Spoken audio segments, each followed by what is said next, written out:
नमस्कार मित्रांनो, आपल्या चॅनेलवर तुमचं स्वागत आहे। आजचा हा व्हिडिओ तुमच्यासाठी अत्यंत खास ठरणार आहे, कारण आज आपण फक्त शनिदेवाच्या जन्माची कथाच पाहणार नाही, तर शनिदेवांच्या जीवनातील अशा 3 गुप्त घटनांचा उलगडा करणार आहोत, ज्याचा थेट संबंध तुमच्या आजच्या नशिबाशी आहे। या व्हिडिओमध्ये आपण सविस्तर पाहणार आहोत की शनिदेवांच्या जन्माचे रहस्य, सूर्यपुत्र असूनही शनिदेव श्यामवर्णाचे का झाले, हनुमानजी आणि शनिदेव जेव्हा या 2 महाशक्तींमध्ये युद्ध झालं तेव्हा नक्की काय घडलं, आणि प्रत्यक्ष महादेवांनाही शनीच्या दृष्टीमुळे हत्ती का बनावं लागलं। हा व्हिडिओ शेवटपर्यंत नक्की पहा, कारण शेवटच्या भागात मी तुम्हाला शनिदेवांना प्रसन्न करण्याचे 3 अत्यंत सोपे आणि प्रभावी उपाय सांगणार आहे, जे तुमची साडेसाती सुसह्य करू शकतात। पुढे जाण्यापूर्वी जर तुम्ही शनिदेवांचे मनापासून भक्त असाल तर कमेंटमध्ये जय शनिदेव लिहायला विसरू नका, आणि अशाच सखोल पौराणिक माहितीसाठी आपल्या चॅनेलला आत्ताच सबस्क्राईब करा। चला तर मग सुरू करूया शनिदेवांच्या जन्माच्या त्या अद्भुत रहस्यापासून। शनिदेवांच्या जन्माचे रहस्य आणि त्यामागील कथा अत्यंत गूढ आहे। पौराणिक ग्रंथानुसार त्यांच्या जन्मात छाया आणि सूर्यदेव यांच्यातील एक मोठ्या रहस्याचा वाटा आहे। सूर्यदेवांची पत्नी संज्ञा हिला सूर्यदेवांचे प्रखर तेज सहन होत नव्हते, त्यामुळे तिने स्वतःच्या तपाच्या बळावर स्वतःसारखीच हुबेहूब दिसणारी एक स्त्री निर्माण केली, जिला छाया असे नाव दिले। संज्ञा स्वतः तपश्चर्येसाठी निघून गेली आणि तिची प्रतिकृती छाया हीच सूर्यदेवांची पत्नी म्हणून राहू लागली। हे रहस्य खुद्द सूर्यदेवांनाही ठाऊक नव्हते। जेव्हा शनिदेव छाया यांच्या गर्भात होते तेव्हा छाया यांनी भगवान शंकरांची अत्यंत कठोर तपश्चर्या केली। त्या इतक्या मग्न होत्या की त्यांनी स्वतःच्या खाण्यापिण्याचा आणि प्रखर उन्हाचाही पर्वा केली नाही। गर्भावर या तपश्चर्याचा असा परिणाम झाला की जन्माला आलेल्या बालकाचा म्हणजेच शनिदेवांचा वर्ण पूर्णपणे काळा झाला। जेव्हा शनिदेवांचा जन्म झाला तेव्हा त्यांचे काळे रूप पाहून सूर्यदेवही चकित झाले। त्यांना संशय आला की हा तेजस्वी पुत्राचा पुत्र कसा असू शकतो। त्यांनी छायावर संशय घेतला आणि शनिदेवांचा स्वीकार करण्यास नकार दिला। आपल्या मातेचा अपमान पाहून शनिदेवांना खूप राग आला। त्यांनी जेव्हा रागाने आपल्या पित्याकडे म्हणजे सूर्यदेवांकडे पाहिले तेव्हा त्यांच्या त्या वक्रदृष्टीमुळे सूर्यदेवांचे शरीर काळे पडले। सूर्यदेव घाबरले। त्यांनी भगवान शिवजींचा धावा केला। तेव्हा महादेवांनी प्रगट होऊन सूर्यदेवांना छाया आणि संज्ञा यांचे रहस्य सांगितले। मातेच्या तपश्चर्येमुळे त्यांना हे सामर्थ्य आणि काळा वर्ण प्राप्त झाला आहे। शनिदेवांनी आपल्या पित्याकडून मिळणाऱ्या अन्यायाविरुद्ध आवाज उठवला होता, म्हणूनच भगवान शिवजींनी त्यांना न्याय देवता बनवले। त्यांना वरदान दिले की तू केवळ माणसांनाच नाही तर देव आणि असुरांनाही त्यांच्या कर्माप्रमाणे शिक्षा देशील। थोडक्यात सांगायचं तर शनिदेवांचा जन्म हा अंधार आणि प्रकाश यांच्या संयोगातून झाला आहे, म्हणूनच ते न्याय करताना कोणाचाही भेदभाव करत नाहीत। प्रकाश आणि अंधार जसा सर्वांसाठी समान असतो तसाच शनीचा न्यायही अटळ असतो। मित्रांनो, जन्माची गाथा तर तुम्ही पाहिलीच, पण आता आपण त्या भागाकडे वळतोय जिथे शनिदेवाचा अहंकार तुटला होता। जर तुम्हाला ही माहिती आवडत असेल तर व्हिडिओला एक लाईक नक्की करा, कारण तुमच्या एका लाईकमुळे आम्हाला असे व्हिडिओ बनवण्यासाठी प्रोत्साहन मिळते। दुसरी कथा आहे ती हनुमानजी आणि शनिदेव यांच्यातील युद्धाची कथा। ही कथा अत्यंत रोमांचक आहे। ही कथा मुख्यत्वे शनीचा अहंकार आणि हनुमानजींची प्रभू श्रीरामांवरील अढळ भक्ती यांचे दर्शन घडवते। पौराणिक कथेनुसार एकदा शनिदेवांना आपल्या शक्तीचा आणि कोणालाही पराभूत करण्याचा क्षमतेचा खूप गर्व झाला होता। त्यांना वाटले की सृष्टीतील कोणताही प्राणी किंवा देव माझ्या वक्रदृष्टीपासून वाचू शकत नाही। याच अहंकारात ते हनुमानजींकडे गेले। त्यावेळी हनुमानजी एका शांत ठिकाणी बसून आपल्या आराध्य दैवतेच्या म्हणजेच प्रभू श्रीरामांच्या ध्यानात पूर्णपणे मग्न होते। शनिदेव हनुमानजींसमोर प्रगट झाले आणि गर्जना करून म्हणाले, हे वानरराज, तुझे डोळे उघड। मी सूर्यपुत्र शनी तुला सावध करण्यासाठी आलो आहे। आजपासून तुझ्या राशीत माझे आगमन होत आहे आणि माझी साडेसाती तुला भोगावी लागेल। माझ्यापासून वाचणे कोणालाही शक्य नाही। हनुमानजींनी शांतपणे डोळे उघडले आणि म्हणाले, शनिदेव, मी सध्या माझ्या प्रभूंच्या ध्यानात आहे। कृपया माझ्या भक्तीत अडथळा आणू नका आणि शांतपणे इथून निघून जा। पण शनिदेवांना आपला अपमान वाटला आणि त्यांनी हनुमानजींचा हात पकडून त्यांना युद्धासाठी प्रवृत्त करण्याचा प्रयत्न केला। जेव्हा शनिदेव ऐकायला तयार नव्हते तेव्हा हनुमानजींनी त्यांना धडा शिकवण्याचे ठरवले। शनिदेवांनी हनुमानजींच्या खांद्यावर स्वार होण्याचा प्रयत्न केला, त्या क्षणी हनुमानजींनी आपले शरीर विशाल करायला सुरुवात केली. हनुमानजी इतके मोठे झाले की शनिदेव त्यांच्या खांद्यांमध्ये आणि छताच्या मध्ये चिरडले जाऊ लागले. हनुमानजींनी आपली लांब शेपटी शनिदेवांभोवती गुंडाळली आणि त्यांना घट्ट जखडून टाकले. प्रभू श्रीरामांचे कार्य पूर्ण करण्यासाठी हनुमानजी वेगाने उड्या मारू लागले आणि डोंगरावरून धावू लागले. यामुळे शेपटीत अडकलेले शनिदेव वारंवार दगडावर आणि काट्याकुट्यांवर आदळू लागले. त्यांच्या अंगाला ठिकठिकाणी जखमा झाल्या आणि ते रक्ताने माखले गेले. शनीची सर्व शक्ती हनुमानजींच्या या अफाट वेगासमोर निष्प्रभ ठरली. प्रचंड वेदनेने व्याकुळ झालेल्या शनिदेवांनी शेवटी आपली हार मान्य केली. त्यांनी ओरडून सांगितले, पवनपुत्र, मला क्षमा करा. तुमच्या शक्तीचा अंत मला लागला नाही. कृपया मला यातून मुक्त करा. हनुमानजींनी त्यांना सोडले, पण त्यापूर्वी शनिदेवांकडून एक महत्वाचे वचन घेतले. शनिदेवांनी वचन दिले की इथून पुढे जो कोणी तुमची मनापासून पूजा करेल त्याला मी माझ्या साडेसातीचा कोणताही त्रास होऊ देणार नाही. युद्धात झालेल्या जखमांमुळे शनिदेवांच्या अंगाची आग होत होती. तेव्हा हनुमानजींनी त्यांच्या जखमांवर मोहरीचे तेल लावले, ज्यामुळे त्यांना लगेच आराम मिळाला. याच कृतज्ञपोटी आजही शनिदेवांना तेल अर्पण करण्याची परंपरा आहे. या युद्धामुळेच हनुमान चालीसा ही शनिपीडा दूर करण्याचे सर्वात प्रभावी साधन आहे. शनिदेव हे कर्माचे न्यायाधीश आहेत, पण जेव्हा त्यांना स्वतःच्या शक्तीचा गर्व झाला तेव्हा हनुमानजींनी त्यांचा अहंकार मोडून काढला. अशा प्रकारे हे युद्ध केवळ दोन शक्तींमधील संघर्ष नव्हता, तर तो भक्तीच्या शक्तीने कर्माच्या कडक नियमांवर पाळलेला विजय होता. आता शनिदेवाची दृष्टी वक्र का आहे ते आता आपण बघूया.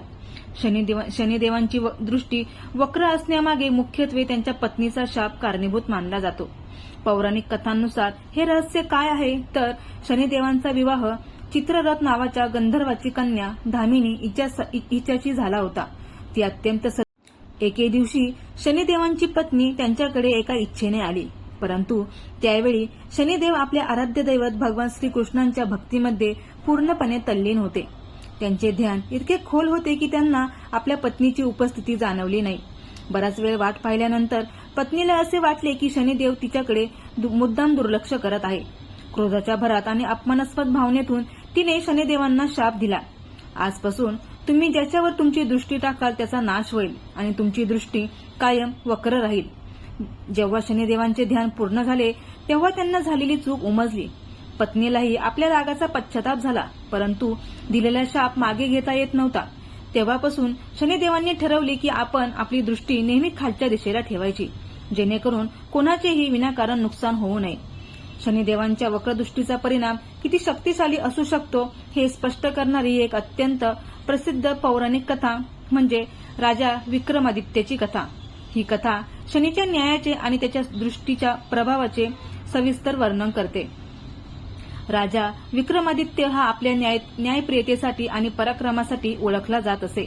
एकदा त्याच्या दरबारात 9 ग्रहांमध्ये सर्वात श्रेष्ठ कोण या विषयावर चर्चा सुरू झाली.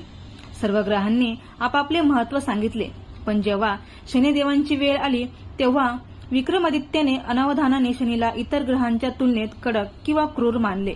हे ऐकून शनिदेव क्रोधित झाले आणि त्यांनी राजाला बजावले, राजा, तू माझ्या शक्तीला ओळखले नाहीस. लवकरच तुला माझ्या वक्रदृष्टीचा अनुभव येईल. काही काळानंतर राजा विक्रमादित्यावर शनीची साडेसाती सुरू झाली. शनिदेव एका घोड्याच्या व्यापाराचे रूप घेऊन राजाच्या राज्यात आले. त्यांच्याकडे एक अतिशय देखणा आणि चपळ घोडा होता. राजाला तो घोडा आवडला आणि त्याची चाचणी घेण्यासाठी राजा त्यावर स्वार झाला. पण राजा स्वार होताच त्या घोड्याने हवेच्या वेगाने धाव घेतली आणि राजाला एका घनदाट जंगलात नेऊन सोडले, जे त्याच्या राज्यापासून शेकडो मैल दूर होते. जंगलात भटकत असताना राजा एका परक्या नगरात पोहोचला. तिथे एका व्यापाऱ्याने त्याला चोरीच्या संशयावरून पकडून दिले. राजाची ओळख पटली नाही आणि शनीच्या वक्रदृष्टीमुळे नशिबानेही साथ दिली नाही. न्यायाधीशाने राजाचे हात आणि पाय कापण्याची शिक्षा सुनावली. एकेकाळचा चक्रवर्ती सम्राट आता अपंग होऊन रस्त्यावर पडला होता. एका तेली माणसाने राजाची दया येऊन त्याला आपल्या घरी नेले आणि त्याला घाण्यावर बसून बैल हाकण्याचे काम दिले. राजा तिथे बसून कष्ट करू लागला. एके रात्री राजाने अत्यंत मधुर आवाजात गायन सुरू केले. त्या नगराच्या राजकुमारीने ते गायन ऐकले आणि ती त्या गायकावर मोहित झाली. तिने त्याच अपंग व्यक्तीशी लग्न करण्याचा हट्ट धरला. जेव्हा साडेसातीचा काळ संपत आला तेव्हा शनिदेव राजासमोर प्रगट झाले. राजाने हात जोडून विनंती केली की हे शनिदेवा, मला दिलेली शिक्षा अत्यंत कठोर होती, पण माझ्यासारखा त्रास इतर कोणालाही देऊ नका. राजाचा संयम आणि त्याची सहनशक्ती पाहून शनिदेवही प्रसन्न झाले. त्यांनी राजाचे कापलेले हात पाय पुन्हा पूर्ववत केले आणि त्याला त्याचे वैभव परत दिले. शनीची वक्रदृष्टी जेव्हा पडते तेव्हा राजाचा रंक व्हायला वेळ लागत नाही, मग तो स्वतः महादेव असोत किंवा राजा विक्रमादित्य. वक्रदृष्टीचा परिणाम केवळ शिक्षा देणे हा नसून माणसाच्या धैर्याची आणि कर्माची परीक्षा घेणे हा असतो. जो व्यक्ती अहंकार सोडून शनिदेवांसमोर नतमस्तक होतो त्याला वक्रदृष्टीचा त्रास कमी होतो आणि शेवटी शुभ फळ मिळते. शनिदेवाच्या वक्रदृष्टीचा परिणाम किती अटळ असतो हे दर्शवणारी दुसरी अत्यंत रंजक कथा म्हणजे भगवान शिव आणि शनिदेव यांची कथा. ही कथा आपल्याला सांगते की प्रत्यक्ष महादेव सुद्धा शनीच्या दृष्टीच्या प्रभावापासून सुटू शकले नाहीत. एके दिवशी शनिदेव कैलास पर्वतावर भगवान शंकरांना भेटायला गेले. शनिदेवांनी अत्यंत नम्रतेने महादेवांना सांगितले, हे देवादिदेव, उद्यापासून तुमच्यावर माझी वक्रदृष्टी पडणार आहे, म्हणजेच तुमची साडेसाती सुरू होणार आहे. हे ऐकून भगवान शिव हसले आणि म्हणाले, शनिदेव, मी तर त्रिलोकाचा स्वामी आहे, काळ माझ्या मुठीत आहे, तुमची वक्रदृष्टी माझे काय वाकडे करणार? शनिदेवांनी शांतपणे उत्तर दिले, प्रभू, हे माझ्या कर्तव्याचे फळ आहे, जे प्रत्येकाला भोगावेच लागते. उद्या 1.15 प्रहर माझी दृष्टी तुमच्यावर असेल. शनिदेवाच्या दृष्टीपासून वाचण्यासाठी महादेवांनी एक युक्ती लढवली. त्यांना वाटले की जर मी पृथ्वी लोकावर जाऊन कुठेतरी लपलो तर शनिदेव मला शोधू शकणार नाहीत. दुसऱ्या दिवशी सकाळी महादेव मृत्यू लोकात आले आणि त्यांनी एका हत्तीचे रूप धारण केले. ते एका घनदाट अरण्यात जाऊन लपले, जेणेकरून शनिदेवांची नजर त्यांच्यावर पडणार नाही.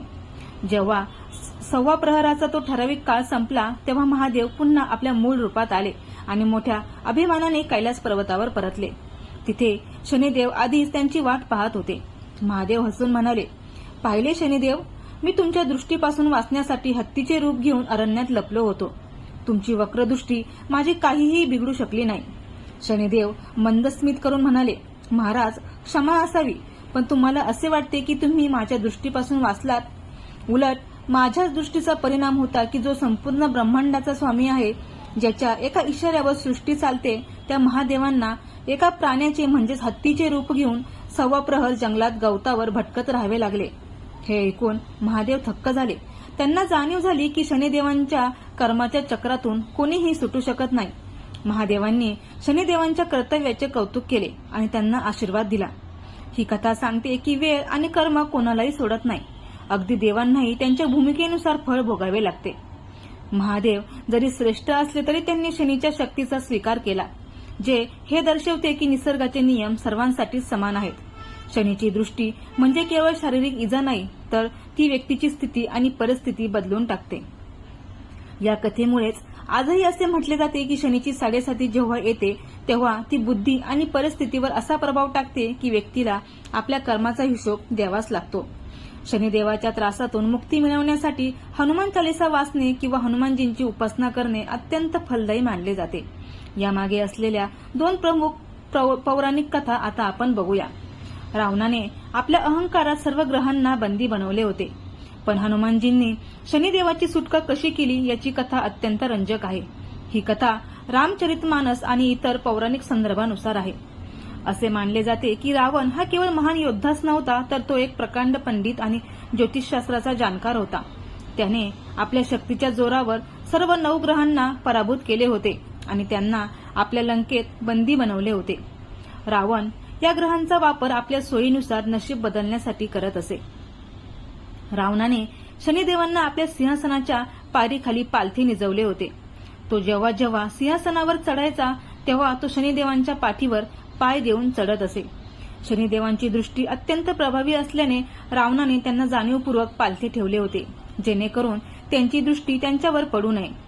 जेव्हा प्रभू श्रीरामांचे दूत म्हणून हनुमानजी माता सीतेचा शोध घेत लंकेत पोहोचले तेव्हा त्यांनी रावणाच्या राजवाड्यात सर्व ग्रहांना कैदेत पाहिले. शनिदेवांची ती दयनीय अवस्था पाहून हनुमानजींना खूप वाईट वाटले. शनिदेवांनी हनुमानजींना ओळखले आणि त्यांना विनंती केली की हे पवनपुत्र, आम्हाला या संकटातून मुक्त करा. हनुमानजींनी आपल्या अफाट शक्तीचा वापर करून शनिदेवांना रावणाच्या कैदेतून बाहेर काढले.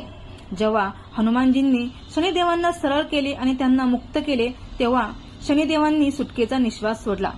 मुक्त होताच शनिदेवांची पहिली दृष्टी रावणाच्या लंकेवर पडली. असे मानले जाते की शनिदेवांच्या त्या क्रूर दृष्टीमुळेच रावणाच्या विनाशाची आणि लंकेच्या दहनाची ठिणगी पडली. रावणाच्या तावडीतून सुटका केल्यानंतर शनिदेव हनुमानजींवर अत्यंत प्रसन्न झाले. त्यांनी हनुमानजींना विचारले की तुम्ही माझ्यावर मोठे उपकार केले आहेत, त्या बदल्यात मी तुम्हाला काय देऊ? तेव्हा हनुमानजींनी एकच मागणी केली, माझ्या भक्तांना तुमच्या साडेसातीचा किंवा वक्रदृष्टीचा त्रास होऊ नये.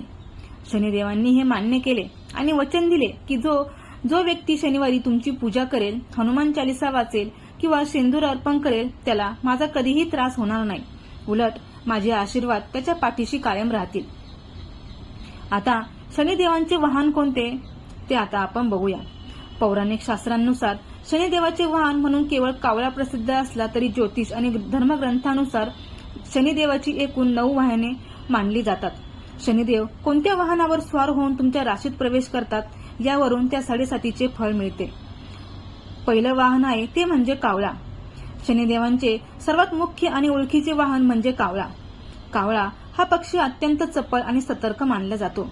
जेव्हा शनिदेव कावळ्यावर स्वार होऊन येतात तेव्हा समाजात कलह, वाद आणि अशांती वाढण्याची शक्यता असते असे मानले जाते. दुसरं वाहन म्हणजे हत्ती. हत्ती हे शनिदेवांचे अत्यंत शुभ वाहन मानले जाते. जेव्हा शनिदेव हत्तीवर स्वार होऊन एखाद्या राशीत प्रवेश करतात तेव्हा त्या व्यक्तीला लक्ष्मीची प्राप्ती, सुख समृद्धी आणि सरकारी कामात यश मिळते. तिसरं वाहन म्हणजे घोडा. घोडा हे शक्ती आणि वेगाचे प्रतीक आहे. शनिदेव घोड्यावर स्वार असतील तर शत्रूंवर विजय मिळतो आणि अडकलेली कामे वेगाने पूर्ण होतात. हे वाहन शुभ मानले जाते. चौथं वाहन म्हणजे मोर. मोर हे वाहन अतिशय शुभ मानले जाते. या काळात व्यक्तीचे नशीब चमकते, घरातील वातावरण आनंदी राहते आणि कष्टाचे योग्य फळ मिळते. पाचवं वाहन म्हणजे सिंह. सिंह हे वाहन राजसत्तेचे प्रतीक आहे. जेव्हा शनिदेव सिंहावर स्वार असतात तेव्हा व्यक्तीला समाजात मान सन्मान, प्रतिष्ठा आणि उच्च पद प्राप्त होते. शत्रू पराभूत होतात. सहावं वाहन म्हणजे गाढव. गाढव हे वाहन कष्टाचे प्रतीक आहे. जेव्हा शनिदेव गाढवावर स्वार होऊन येतात तेव्हा व्यक्तीला जीवनात खूप कष्ट करावे लागतात, कामात विलंब होतो आणि यश मिळवण्यासाठी खूप संघर्ष करावा लागतो. सातवं वाहन म्हणजे कुत्रा. कुत्रा हे वाहन फारसे शुभ मानले जात नाही. या काळात चोरीची भीती, कुटुंबात मतभेद किंवा आरोग्याच्या समस्या जाणवू शकतात. या काळात सतर्क राहणे आवश्यक असते. आठवं वाहन म्हणजे गिधाड. गिधाड हे वाहन अशुभ मानले जाते. जेव्हा शनिदेव या वाहनावर स्वार असतात तेव्हा मानसिक चिंता, आजारपण किंवा घरात कुणाला तरी दुःख सोसावे लागण्याची शक्यता असते. नववं वाहन म्हणजे म्हैस. म्हैस हे वाहन मिश्र किंवा मध्यम फळ देणारे मानले जाते. या काळात कामे पूर्ण होतात पण त्यासाठी थोडा विलंब लागू शकतो. शनिदेव हे कर्माचे प्रतीक आणि न्यायाचे दैवत आहेत. त्यांना प्रसन्न करणे म्हणजे केवळ कर्मकांड नसून शिस्त आणि स्वच्छतेचे पालन करणे होय. शनिदेवाची कृपा मिळवण्यासाठी आणि साडेसातीचा त्रास कमी करण्यासाठी आपण 5 सोपे आणि अतिशय प्रभावी उपाय कोणते आहेत ते आता आपण बघूया. पहिला उपाय म्हणजे हनुमान चालीसा आणि सुंदरकांड पठण. शनिदेव आणि हनुमानजी यांच्यातील मैत्रीच्या कथेनुसार शनिदेवांनी हनुमानजींना वचन दिले आहे की त्यांच्या भक्तांना ते कधीही पीडा देणार नाहीत. या दिवशी शनिवारी हनुमान मंदिरात जाऊन किंवा घरीच हनुमान चालीसा पठण करा. शक्य असल्यास शनिवारी सुंदरकांड वाचणे अत्यंत लाभदायक ठरते. दुसरा उपाय म्हणजे पिंपळाच्या झाडाची पूजा.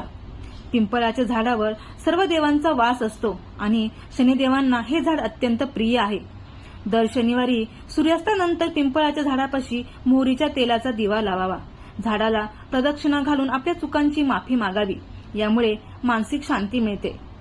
तिसरा उपाय म्हणजे मोहरीचे तेल अर्पण करणे. हनुमानजींनी शनिदेवांच्या जखमांवर तेल लावून त्यांना आराम दिला होता. तेव्हापासून शनिदेवांना तेल अर्पण करण्याची परंपरा आहे. शनिवारी शनी मंदिरात जाऊन शनिदेवाच्या मूर्तीला किंवा शिलाला मोहरीचे तेल अर्पण करा.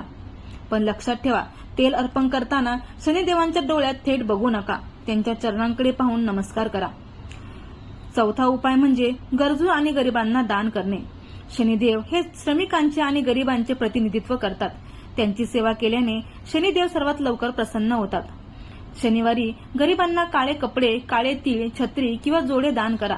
तसेच अपंग व्यक्तींना मदत केल्याने शनीची वक्रदृष्टी सौम्य होते. प्राण्यांना विशेषतः काळ्या कुत्र्याला भाकरी खायला दिल्याने राहू, केतू आणि शनीचे दोष दूर होतात. 5वा उपाय म्हणजे शमीच्या झाडाची पूजा आणि मंत्र जप. शमीचे झाड हे शनिदेवांचे आवडते झाड मानले जाते. या झाडाची पूजा केल्याने कर्मातील अडथळे दूर होतात. शनिवारी शमीच्या झाडाजवळ दिवा लावावा आणि शनिदेवाच्या या प्रभावी मंत्राचा जप करावा. मंत्र ओम शम शनेश्वराय नमः. ओम शम शनेश्वराय नमः या मंत्राचा दर शनिवारी जप करावा. शनिदेवाच्या मंदिरात गेल्यावर कधीही त्यांच्या मूर्तीच्या डोळ्यांत थेट बघू नका. नेहमी त्यांच्या चरणांकडे बघून प्रार्थना करा. यामुळे त्यांची वक्रदृष्टी तुमच्यावर पडत नाही आणि तुम्हाला केवळ शुभ आशीर्वाद मिळतात. तर मित्रांनो, ही होती शनिदेवांच्या जन्माची, त्यांच्या अफाट शक्तीची आणि न्यायाच्या चक्राची संपूर्ण गाथा. मला खात्री आहे की आजचा हा व्हिडिओ पाहिल्यानंतर शनिदेवांबद्दल तुमच्या मनातील भीती दूर झाली असेल आणि त्यांच्याबद्दल आदर नक्कीच वाढला असेल. लक्षात ठेवा, शनिदेव कोणाचेही शत्रू नाहीत, ते केवळ आपल्या कर्माचा आरसा आहेत. त्यामुळे नेहमी चांगले कर्म करत राहा. जर तुम्हाला ही माहिती मोलाची वाटली असेल तर या व्हिडिओला लाईक करा आणि आपल्या मित्रपरिवारासोबत हा व्हिडिओ शेअर करा, जेणेकरून त्यांच्यापर्यंत ही पौराणिक सत्य समजेल. अशाच सखोल आणि रहस्यमय कथांसाठी आपल्या चॅनेलला सबस्क्राईब करायला विसरू नका. लवकरच भेटूया एका नवीन आणि रंजक विषयासोबत. तोपर्यंत